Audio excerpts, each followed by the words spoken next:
This show is presented by Telenor. हाँ जी, कैसा गया मैच?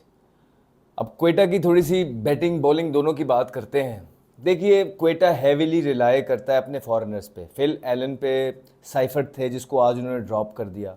फिर चैपमैन पे बहुत रिलाय कर रहे हैं। फिर मेंडिस को ये खिला रहे हैं।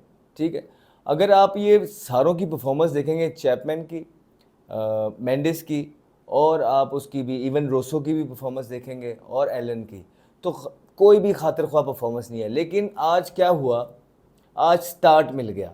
पावर प्ले के अंदर एलन ने अच्छा स्टार्ट दिया लेकिन उसको कैपिटलाइज नहीं कर पाए।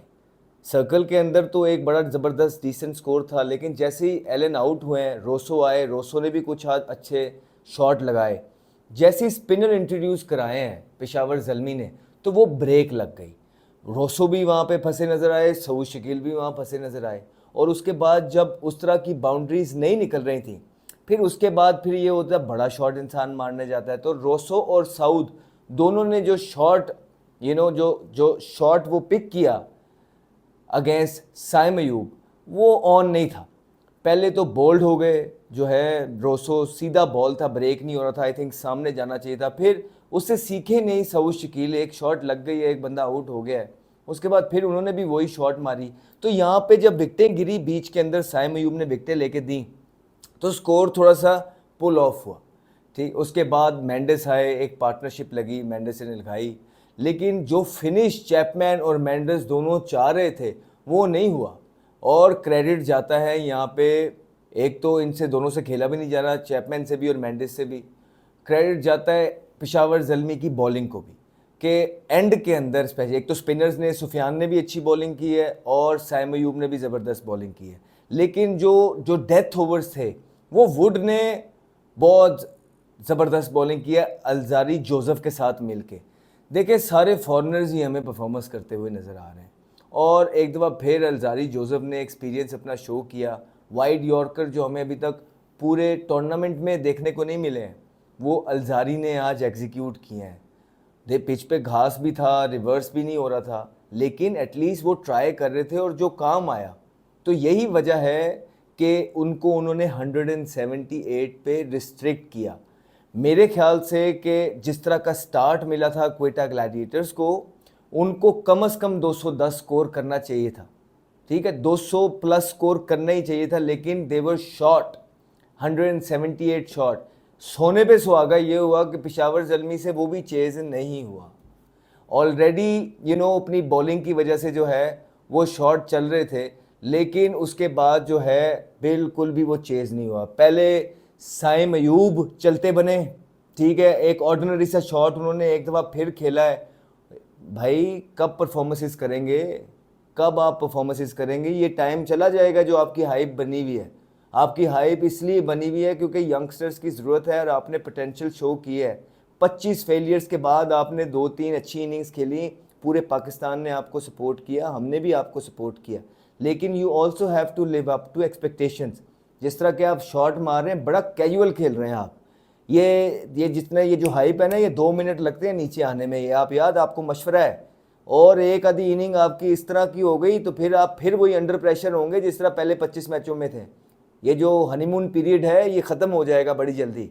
फिर बाबर आजम पे रिलाई कर रहे थे, आमिर ने एक दफ़ा फिर बाबर आजम को लेग बिफोर किया पहले की तरह, और आमिर का और बाबर आजम की जो टसल चल रही है उसमें आमिर एक दफ़ा फिर जो है अपर हैंड रखते हुए नज़र आए। आमिर ने बहुत दफ़ा बोला है कि मुझे उस तरह के बैट्समैन से डर नहीं लगता जिनका स्ट्राइक रेट या जो मुझ पे अटैक ना करें। और मेरा वहू मोमेंट ऑफ द डे यही था कि मोहम्मद आमिर ने एक दफ़ा फिर इस टूर्नामेंट के अंदर दूसरी दफ़ा बाबर आजम को चलता बनाया, इस दफ़ा लेग बिफोर। और जिस चौथी दफ़ा जो है इस टूर्नामेंट के अंदर Babar Azam left arm seamer से आउट हो गए हैं, उनका love affair left arm seamer के साथ ख़त्म होना का नाम नहीं ले रहा।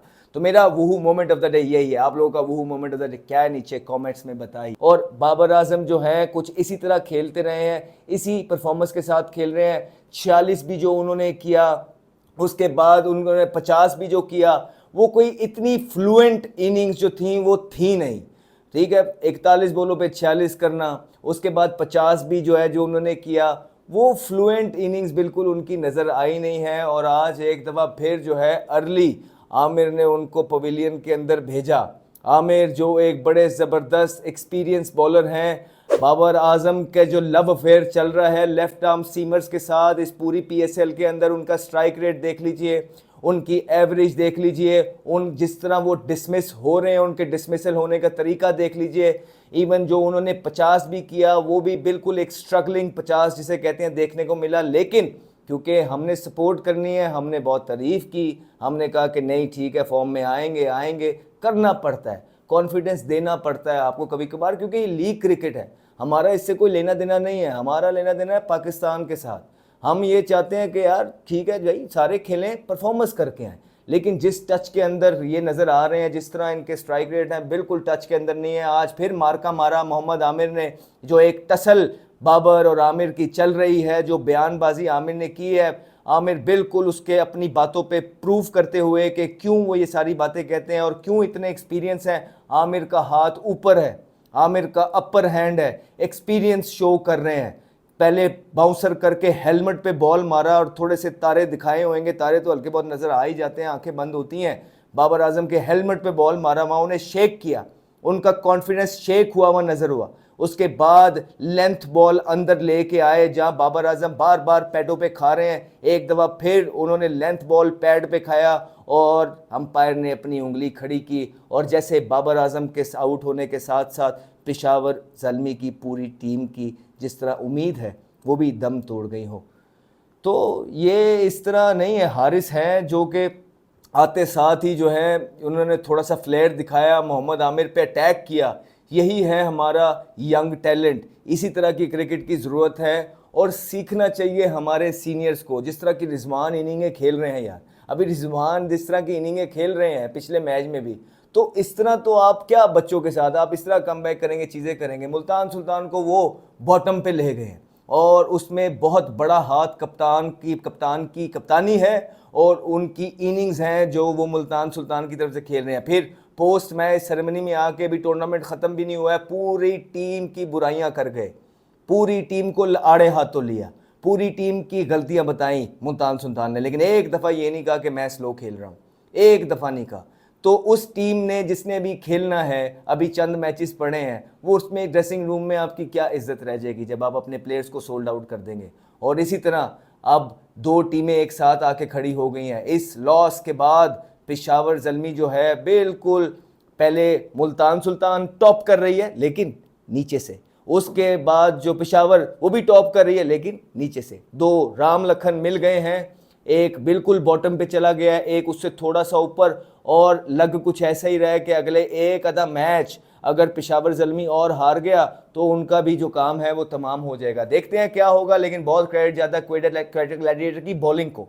ठीक है, बैटिंग में मुझे अभी भी लगता है देवर 15 रन शॉट, लेकिन उनकी बॉलिंग को मोहम्मद आमिर को क्रेडिट जाता है। फ़हीम अशरफ ने जो अर्ली ऑन विकेट लेके दी साइम अयूब की, उसके बाद मोहम्मद आमिर ने ज़बरदस्त विकेट लेके, उसके बाद बहुत ज़्यादा प्रेशर में नज़र आया पेशावर ज़ल्मी, लग नहीं रहा था कि वो जीतेंगे। हाँ, हारिस ने रेजिस्टेंस शो की, वो करते हैं, लेकिन कुछ बात बन नहीं पाई। लेट्स सी क्या होता है, पेशावर ज़ल्मी क्या ऊपर जा पाएगा नहीं जा पाएगा, ये तो वक्त ही बताएगा। You guys can also win exciting prizes by Telenor, such as signed merchandise, bats, balls, PSL t-shirts, all signed by me.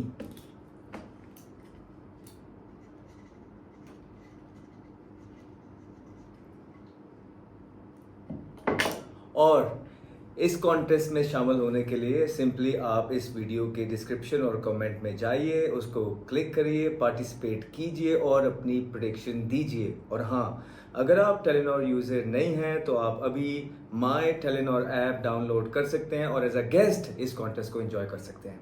All the best. Want to know my prediction of tomorrow's match?